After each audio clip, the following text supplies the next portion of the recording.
જેમ માતા છે આ લોકની અંદર હર હંમેશ પોતાના બાળકનું હિત ઈચ્છે છે, એનું કલ્યાણ ઈચ્છે છે. કોઈ માતા એવી નથી કે જે પોતાના દીકરાનું અમંગળ ઈચ્છે, એને દુઃખી કરવા ઈચ્છે.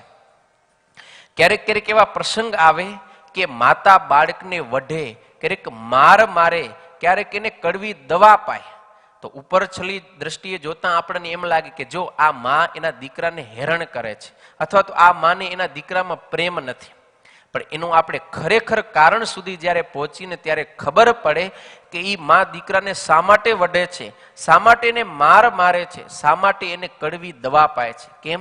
તો કે એ માતાના હૃદયમાં ઊંડે ઊંડે એવો ભાવ છે કે મારો દીકરો છે ને ગેરમાર્ગે ના જાય, એટલા માટે એને વઢે છે, રોકે છે. પછી ક્યારેક દીકરો ઉદ્ધત થઈ જતો હોય તો એને સન્માર્ગે વાળવા માટે માતા ક્યારેક એને માર પણ મારે છે. અને ક્યારેક દીકરો બીમાર થાય તો એ દીકરાનું સ્વાસ્થ્ય સુધારવા માટે ભલે કડવી ઝેર સમાન દવા હોય છતાંય પણ માતા એ પુત્રને દવા પાય છે. તો આ બધી ક્રિયા, દીકરાને વઢવું, મારવું, એને દવા પાવી, એમાં માતા દીકરાને હેરાન નથી કરતી, એનું અકલ્યાણ નથી કરતી, પરેશાન નથી કરતી, પણ એ દીકરાનું હિત એની અંદર રહેલું છે એટલા માટે એ માતા એવી ક્રિયા કરે છે. એવી જ રીતે આ શિક્ષાપત્રીની અંદર જે જે કઈ આજ્ઞાઓ છે એ બધી આજ્ઞાઓ કદાચ આપણને પાડતા એમ લાગશે, ઓહ આ તો અમને કડવી દવા જેવી છે, આપણને પસંદ નહીં આવે, અઘરું પડશે.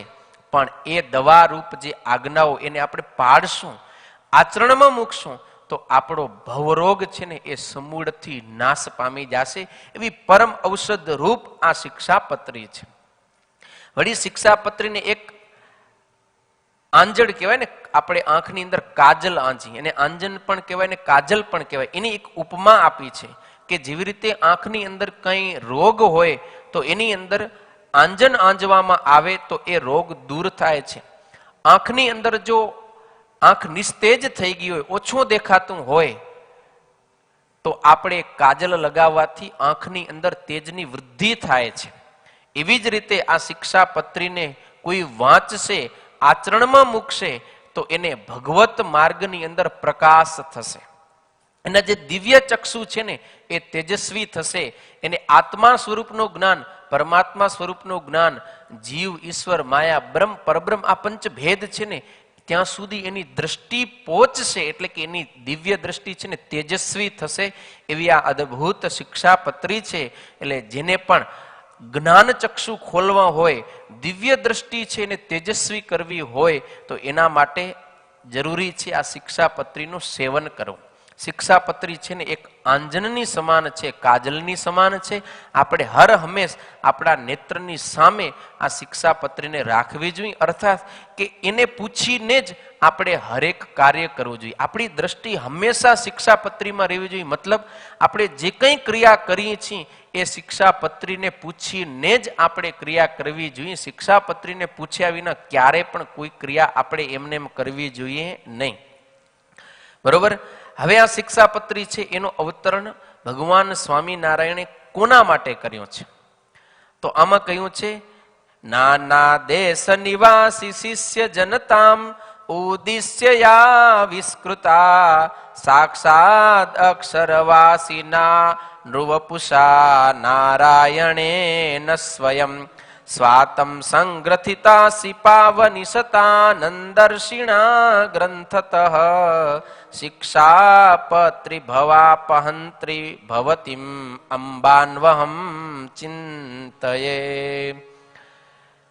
શિક્ષાપત્રીનું ભગવાન સ્વામિનારાયણ અવતરણ કોના માટે કર્યું? તો કીધું છે કે નાના દેશ નિવાસી શિષ્ય જનતામ, ભારત દેશના અનેક નાના નાના પ્રદેશોની અંદર પોતાને આશ્રિત જે શિષ્ય સમુદાય છે, પોતાના ભક્તજનો છે, એને ઉદ્દેશીને કોણે લખી છે? તો કે સાક્ષાત અક્ષરવાસીના નૃવપુષા નારાયણેન સ્વયં, જે અક્ષર બ્રહ્મધામના નિવાસી છે, અધિપતિ છે, એ આ ધરાતલ ઉપર મનુષ્ય રૂપ ધારણ કરી અને સ્વામિનારાયણ ભગવાન રૂપે વર્તી રહ્યા છે, અત્યારે જયકાર પામી રહ્યા છે. એવા ભગવાન સ્વામિનારાયણે પોતાના ભક્તજનોના હિતાર્થે આ શિક્ષાપત્રીનું અવતરણ કરેલું છે.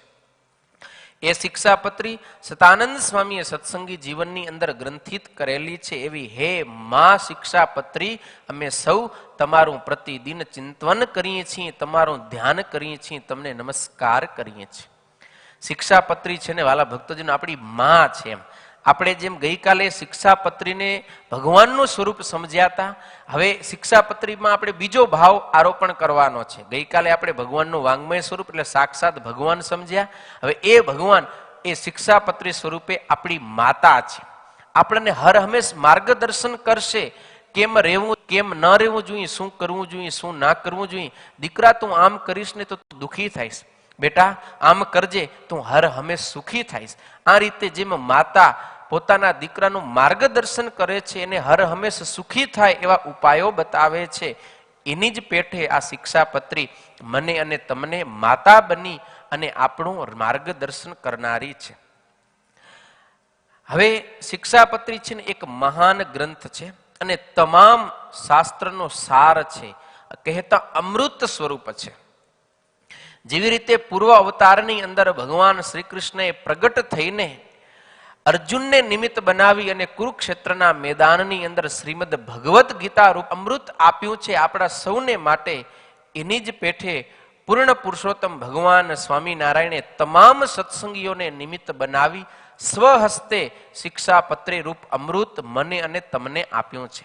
એ કેવું છે તો કે તમામે તમામ શાસ્ત્રના સાર રૂપ છે. સમસ્ત શાસ્ત્ર દુગ્ધાબ્ધિ મધ્યોધૃતમનુત્તમમ શિક્ષાપત્ર્યમૃતમ કિંચિદ અમૃતત્વાય કલ્પતે અમૃતત્વાય કલ્પતે. આ શિક્ષાપત્રી કેવી છે તો કે સમસ્ત શાસ્ત્ર દુગ્ધાબ્ધિ, જે સમસ્ત શાસ્ત્ર રૂપ જે સાગર છે ને એનું મંથન કરી અને ભગવાન સ્વામિનારાયણે આ સાર રૂપ શિક્ષાપત્રી રૂપ અમૃત છે ને એને પ્રગટ કરેલું છે. કેવું તો કે સર્વને મોક્ષ આપનારું છે. અમૃતત્વાય કલ્પતે, સર્વને મોક્ષ આપનારું પરમ પદ યદ ગત્વાન નિવર્તન્તે, એ જે ભગવાનનો અમૃત પદ છે અક્ષર બ્રહ્મધામ એને પમાડનારી આ શિક્ષાપત્રી અમૃત સ્વરૂપા છે. સમસ્ત